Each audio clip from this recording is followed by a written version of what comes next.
Right now, we're in a post-consensus period where the American people are trying to figure out what is the new lingua franca of democracy, citizenship, and dignity gonna be? What is the ceiling, but also what is the floor?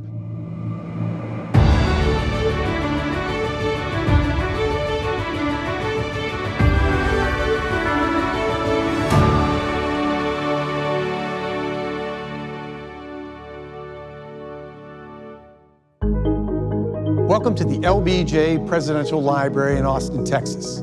I'm Mark Updegrove. As an author, journalist, television commentator, and CEO of the LBJ Foundation, I've had the privilege of talking to some of the biggest names and best minds of our day about our nation's rich history and the pressing issues of our times. Now we bring those conversations straight to you. Our guest is Peniel Joseph, an award-winning author, professor at the University of Texas, and founding director of the Center for the Study of Race and Democracy. Tonight, we'll discuss his latest book, Freedom Season, which chronicles 1963 as the dramatic turning point in our nation's long quest for civil rights. We also fast forward to today and explore the state of race in a post-DEI America.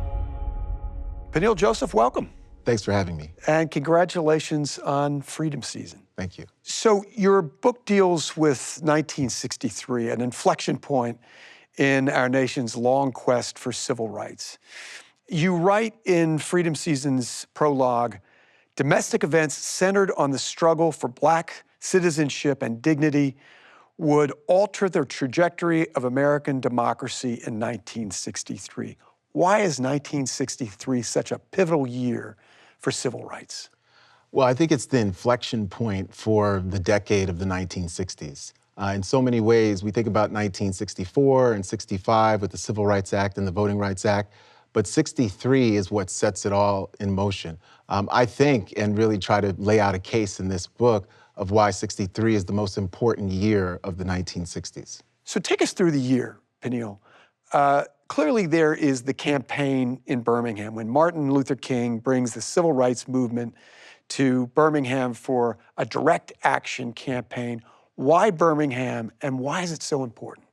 Well, Birmingham is an inflection point in American history in 1963. And when we look at the way in which the year starts, civil rights is not on the President of the United States' front burner. It's on the back burner, right?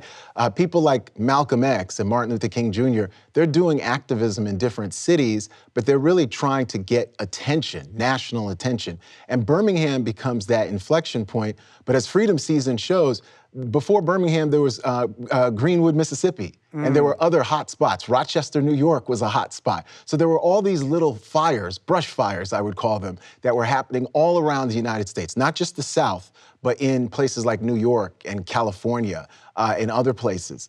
But Birmingham is the place where by April of 1963, the convergence of history, social movements, but also politics comes into play, and Birmingham becomes a global site of civil rights struggle.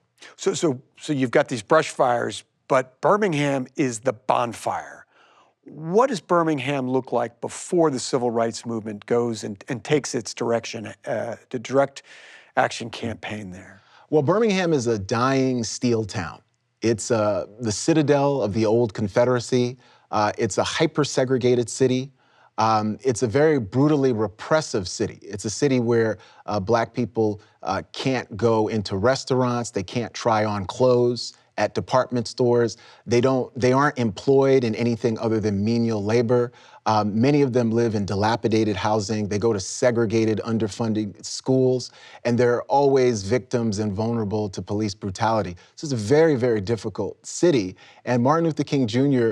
decides to go to Birmingham on purpose because he had suffered a defeat in Albany, Georgia, and he goes into Birmingham to try to really illustrate the horrors of racial segregation. And in Birmingham, unlike in Albany, he really gets the cooperation of local people. There's a Reverend Fred Shuttlesworth, who's the leader of the local Birmingham movement. There is no NAACP in Alabama, Mark. It's been outlawed. There's an Alabama Christian movement for human rights. And so when we think about Birmingham, very repressive city, but Dr. King being arrested in Birmingham during Easter weekend in April of 1963, he's going to write his legendary letter from Birmingham jail, which is only publicized a month later, but it's really part of the confluence of historical events that turns Birmingham into really an epic in American history. Let me quote you about that seminal letter from the Birmingham jail that Martin Luther King writes. You write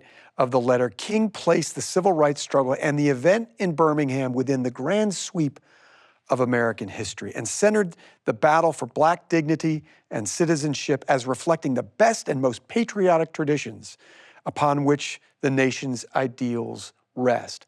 How did the letter from Birmingham come about? Well, King is arrested in April of 1963 alongside his best friend and partner, Ralph Abernathy.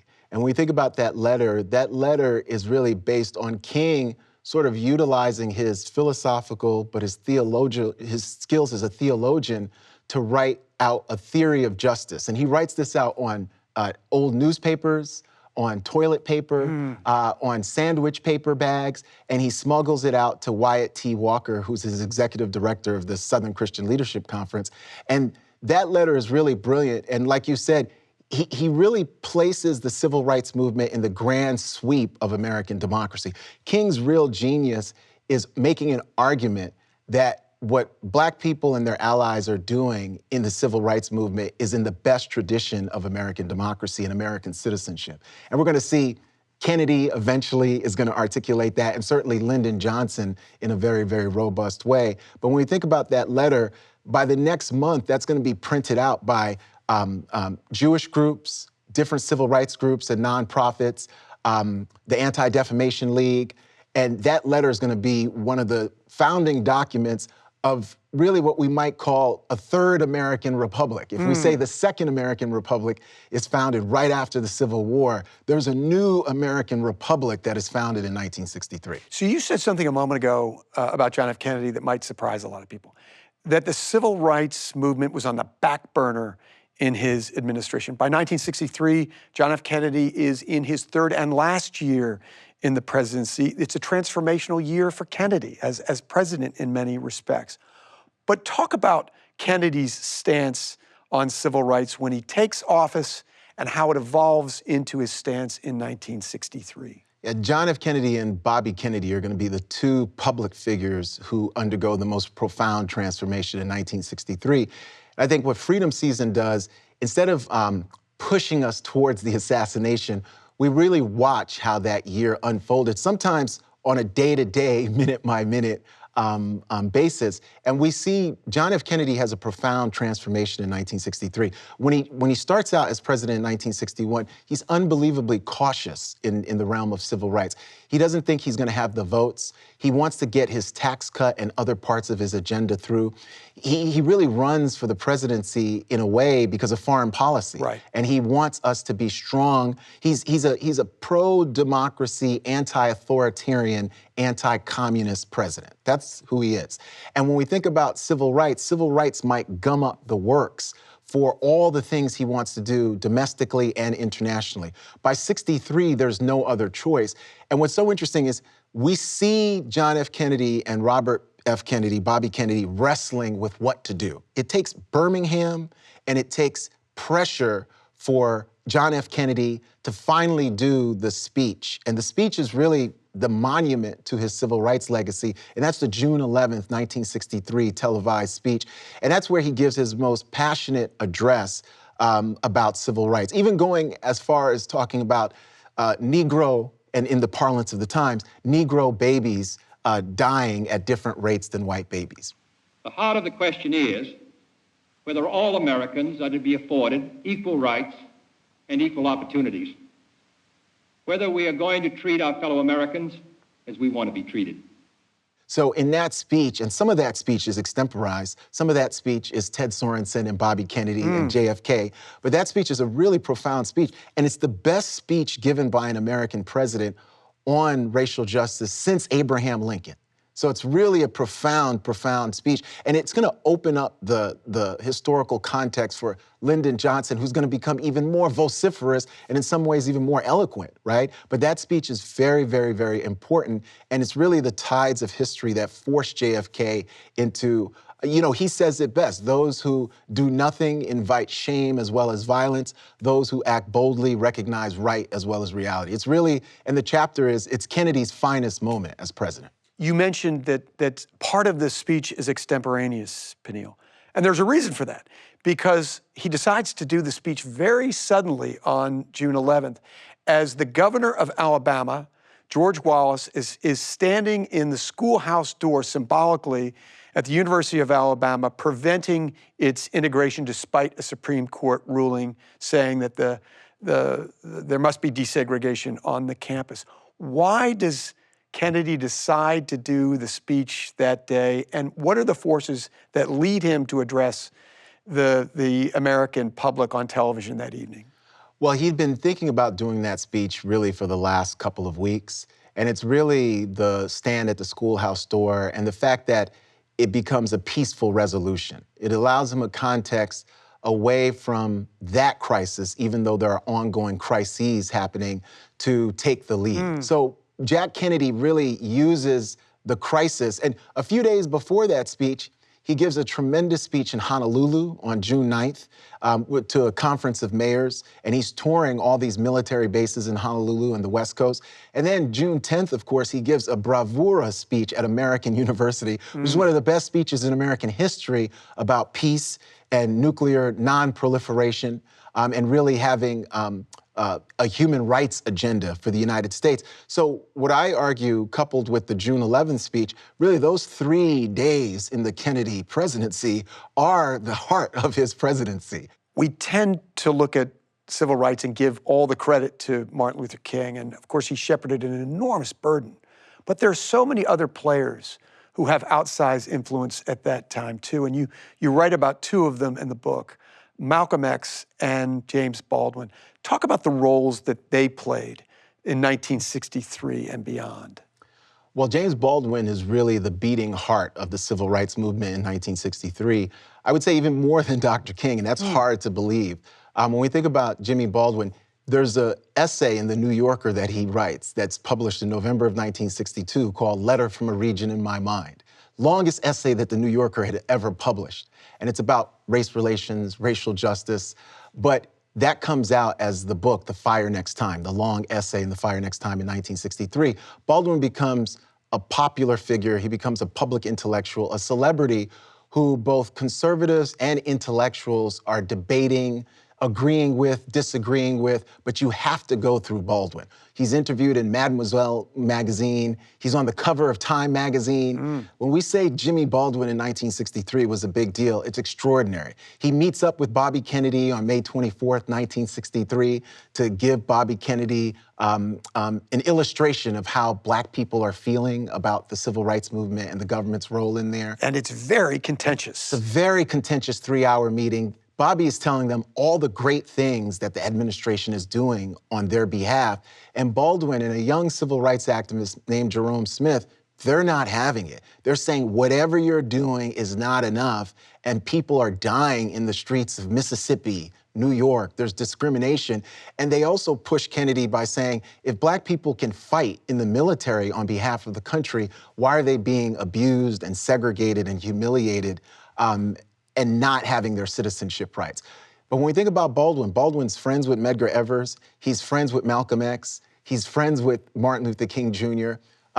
He's openly queer Black man who argues that the United States can be this beautiful country, this unparalleled country, if the country is willing to confront its past. So for Baldwin, we really are all in this together as long as we can recognize the humanity in each other. And Baldwin defines us not as Black and white people, but as long lost, separated, estranged kin, that we're part of the same family. So when you really dig deep into Baldwin, Baldwin believes in a version of America and the beloved community that's completely extraordinary and really calls us all to be our aspirational best. And this contrasts with Malcolm X. Right. Malcolm X is really in certain ways talking about a reckoning. And he's talking about political self-determination for black people, but Malcolm X becomes Black America's prosecuting attorney.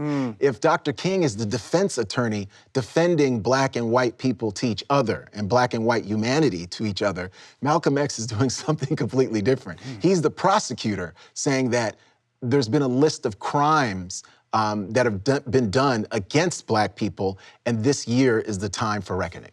I want to come back to Martin Luther King, who really is the central figure of your book, and what is, I think, the high point of the civil rights movement, which is the March on Washington for Jobs and Freedom, which happens in late August 1963. And of course, we know that for the iconic "I Have a Dream" speech. Talk about that moment, Peniel, and how it comes to be and what it means for Martin Luther King and the movement. That chapter is called The Language of Human Joy, which is a phrase taken from James Baldwin.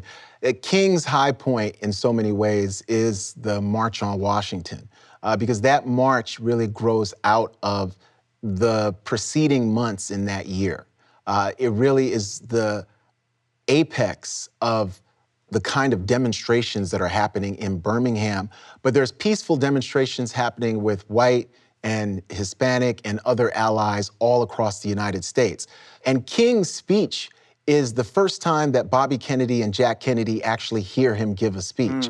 And that "I Have a Dream" speech, he's allotted 10 minutes for that speech. He takes 17 minutes. And in that 17 minutes, he really weaves a dazzling tale of social justice, racial justice, but he also talks about a political reckoning. In that speech, he says, "We come here today, all of us, to cash a check that has been stamped insufficient funds, but we refuse to believe that the bank of American democracy is bankrupt."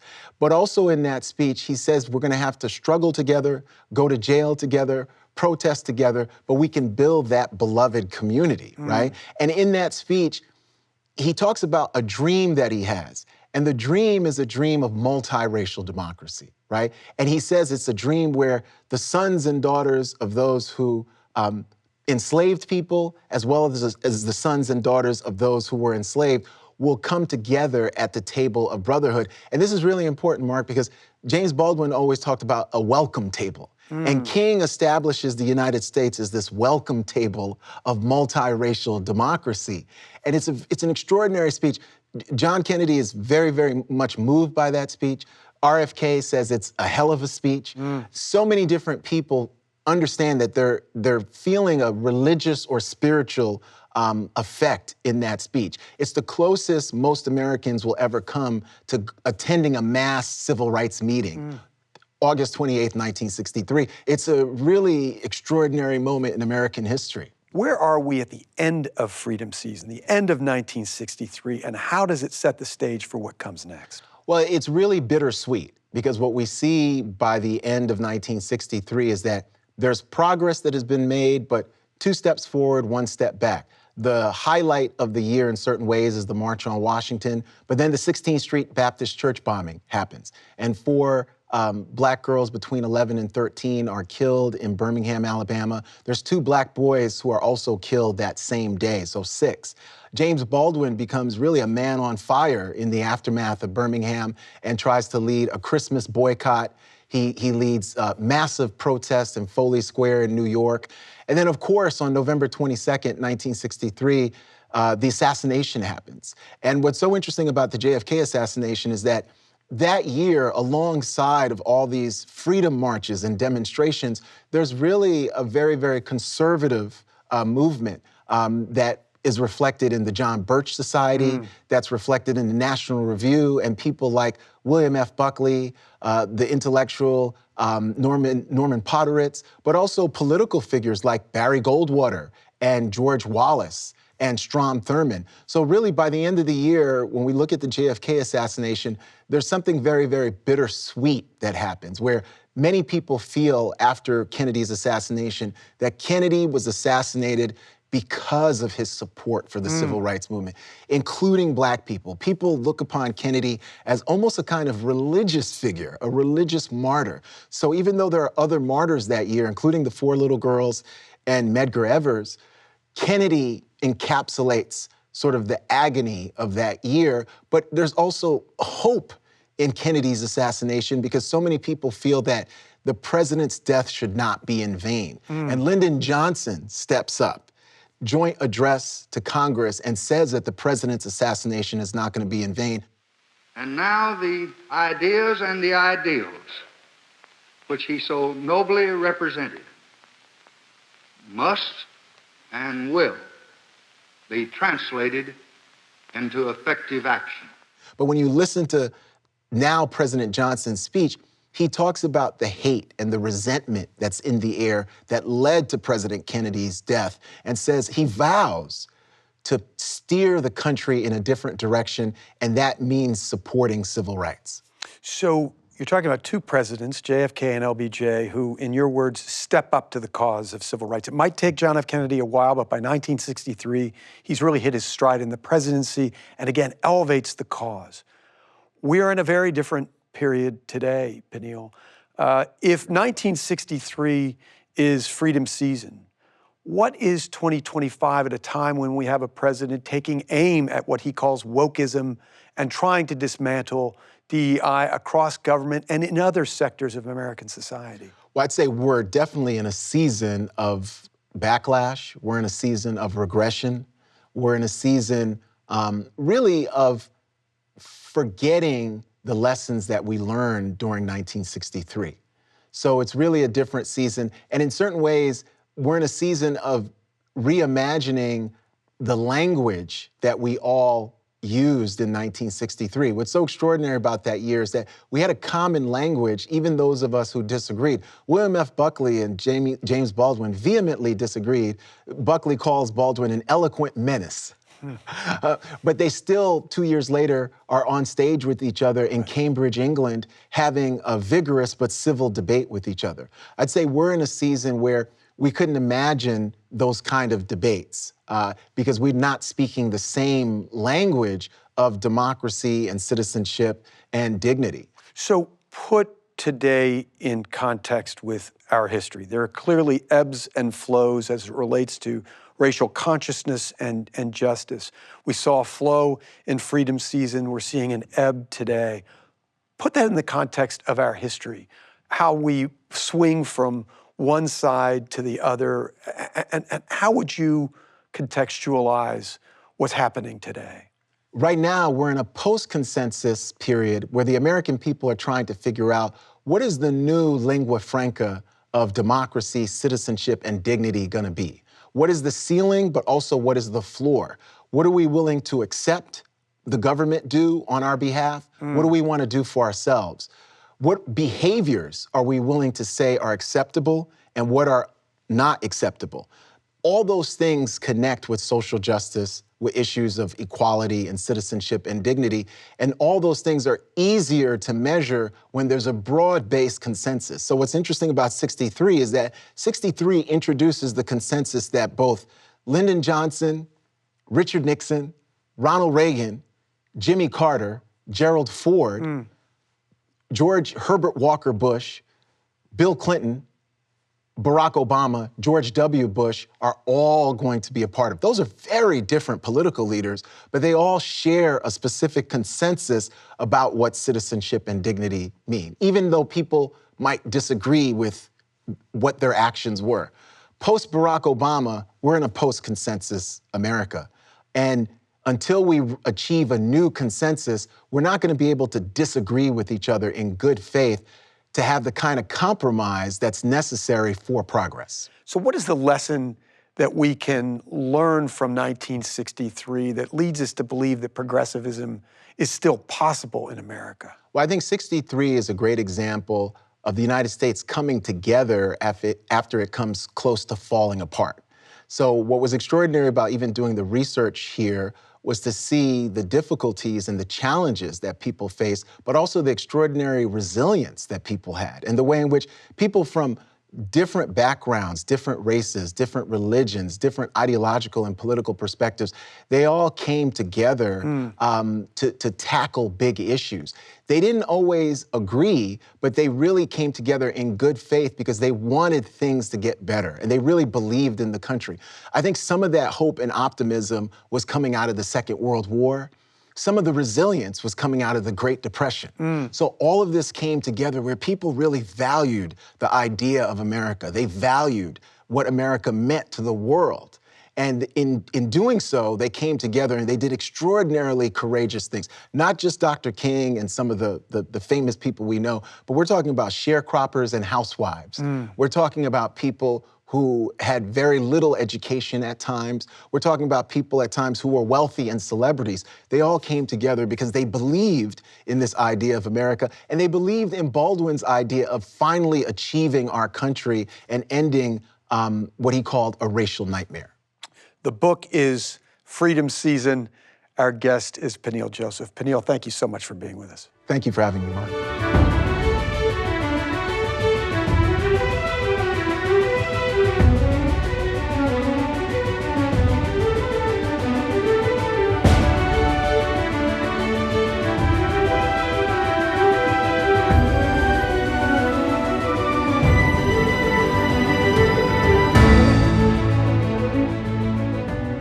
This program was funded by the following: Laura and John Beckworth, BP America, Joe Latimer and Joni Hartgraves, and also by A complete list of funders is available at aptonline.org and live from lbj.org.